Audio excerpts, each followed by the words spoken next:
I'm right in the thick of abandonment issues. And the reason that I'm in my abandonment issues is kind of hilarious. It's because my assistant quit.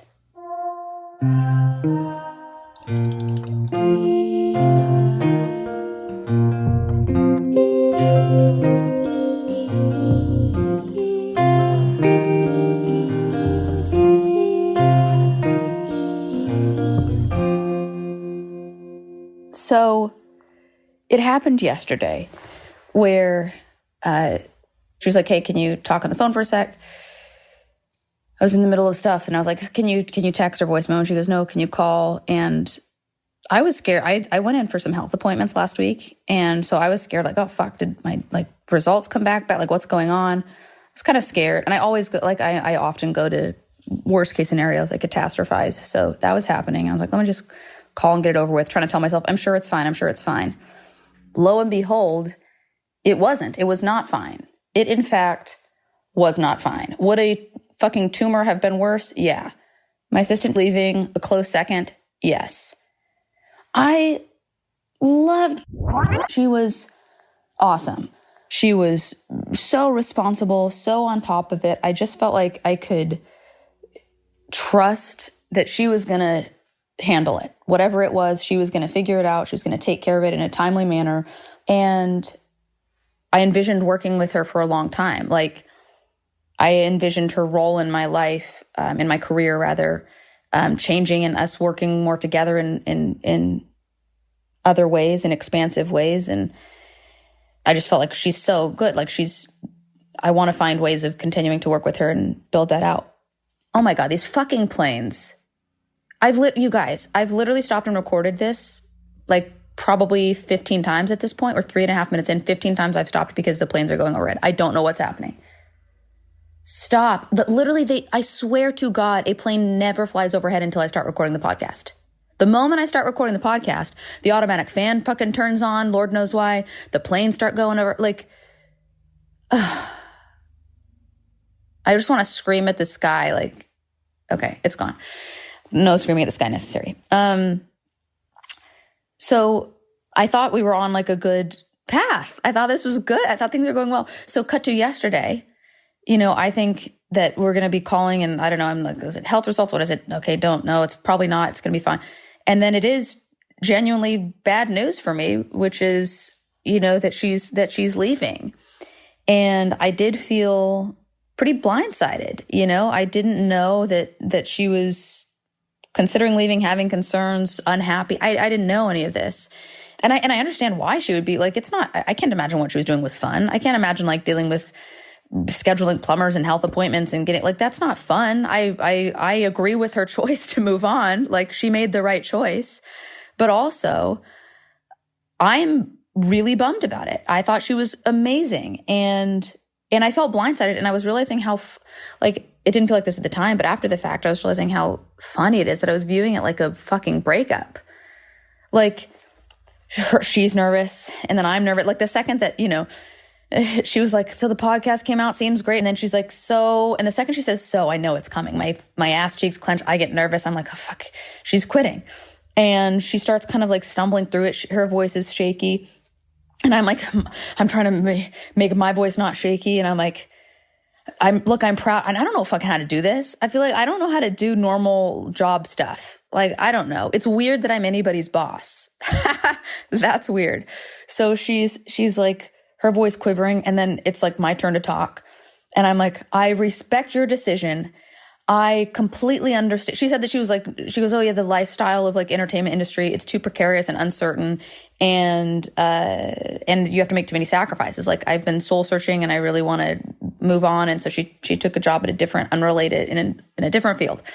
And I'm like, I suddenly become caveman. I'm like, it is my turn to talk. So I'm like, oh, I respect your decision. And absolutely, I've been having the same concerns pretty much all my life about whether or not the entertainment industry is a good fit. Like, I don't know what the fuck, I don't know. But afterward, I hang up. It's like a 7-minute call. I hang up and You know, when you're like in the thick, you're in the moment of the situation where like the thing's happening, the breakup, the person leaving their job, the firing of the person, like whatever the stressful thing is, when you're so in it, you're just like in it that you're kind of beyond the feelings of it, if that makes sense. That's how it felt. Like I was just regulating and just being in the moment to try to get through the moment. And then after you hang up, or after the person, you know, leaves your apartment, or after whatever, after the like quote unquote serious moment or conversation is over, the stressful conversation is over, then the emotions come flowing in. And that happened for me, where then the emotions hit, and the emotion was sadness. And it's literally a breakup. I'm going, what could I have done differently?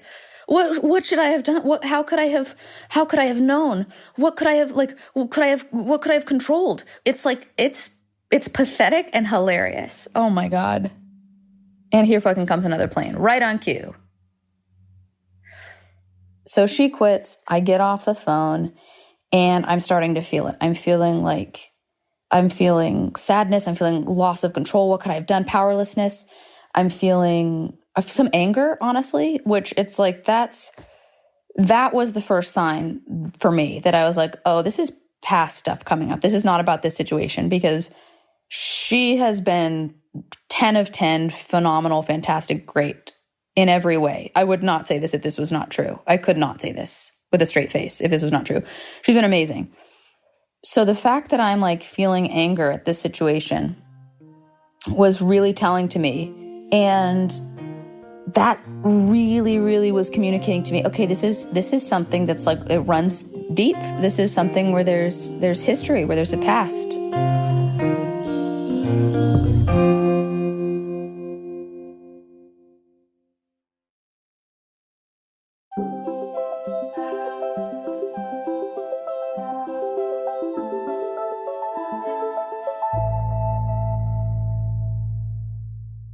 So I couldn't really get out of it. I kept kind of cycling. And, you know, some of the angry thoughts were like, well, she should have given me more of a heads up. She gave me 2 weeks notice. Like, that's fair. That's totally fair. Why didn't she tell me she was unhappy when we have our check-in calls? Why didn't she tell me? Why didn't she give me a chance? More breakup talk. Why didn't she give me a chance? It's like, oh my God, you guys. But that's honest. That's honestly a thought that I had, was like, I would have worked to give her more opportunities that would have satisfied her more. I wanted to meet her needs. I wanted to keep her happy. Which is also very funny, because there were certainly, like, when we would do these check-in calls every other week to see how things were going. And let me tell you, 100% of the time, the calls were me going, how am I doing? It was me asking, how am I doing, to my assistant. How do you think I'm doing? Any feedback, thoughts, notes? What do you think? What do we think? And I'd give compliments and validation to her, which was well earned and owed. But the dynamic itself was just very funny to me, and telling and reflective of something that runs deeper. I don't know why I did that weird voice. That runs deeper. There we go. So I'm cycling, and I'm I call that, everybody calls that kind of in trigger. I'm in trigger about the situation. And I'm like, at one point I cried, and once I break through to the tears, that's usually when I start to have some clarity or some sense of like what exactly is being triggered. And when I cried, I said a couple things that I'm stalling on saying because I'm embarrassed. I'm embarrassed to admit this. Oh boy, that means I've got to. But I would say, like, I just feel like she didn't believe in me. I just feel like I wasn't cool enough or successful enough. Like, in my mind, I was concocting some story that if I was XYZ, if I was cool enough, if I was successful enough, if she believed in me, that she would have stayed. And it's like, my logical mind, my wise mind, my mind that's telling you this right now, that's not in trigger, knows that that's not true. You know, she gave me reasons why she was leaving that I have every reason to believe, which is she doesn't want to be in entertainment. It's too uncertain, and she doesn't want to make the lifestyle sacrifices that it takes to be in entertainment. And even if those aren't the truth, right?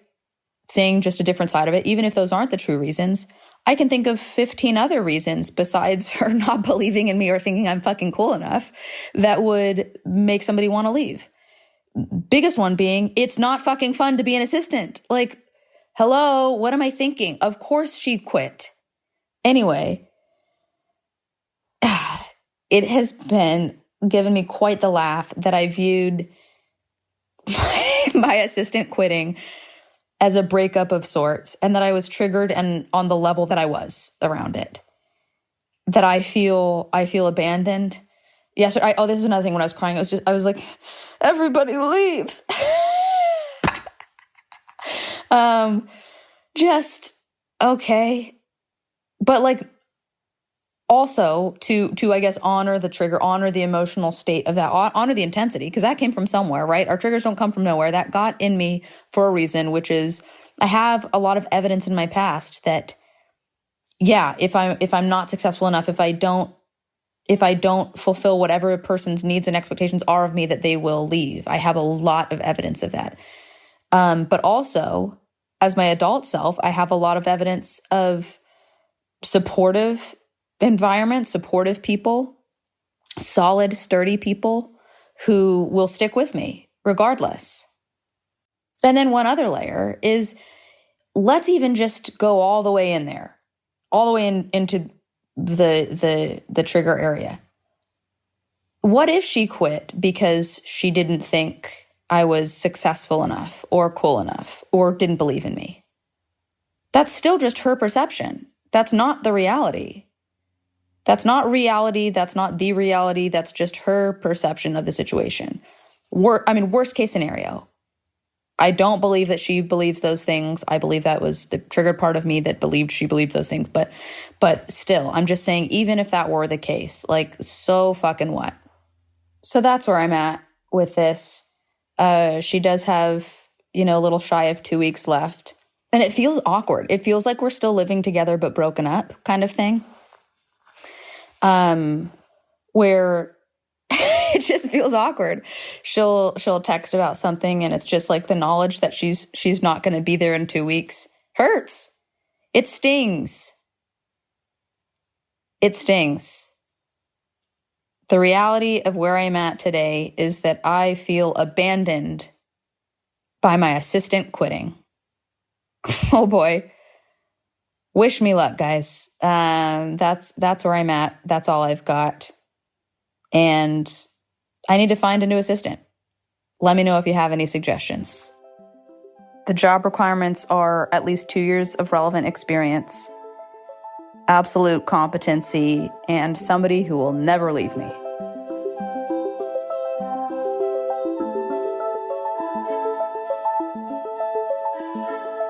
There's more Hard Feelings with Lemonada Premium. Subscribers get exclusive access to bonus content, and you can subscribe now in Apple Podcasts. I'm Jennette McCurdy, the creator, executive producer, and host of Hard Feelings. It's produced by Lemonada Media in coordination with Happy Rage Productions. Our production team is Keegan Zema, Aria Bracci, and Brian Castillo. Music is by Hannes Brown. Steve Nelson is Lemonada's Vice President of Weekly Content. Rachel Neal is Lemonada's Senior Director of New Content. Executive producers are Stephanie Whittles-Wax, Jessica Cordova-Kramer, and me. Listen ad-free on Amazon Music with your Prime membership.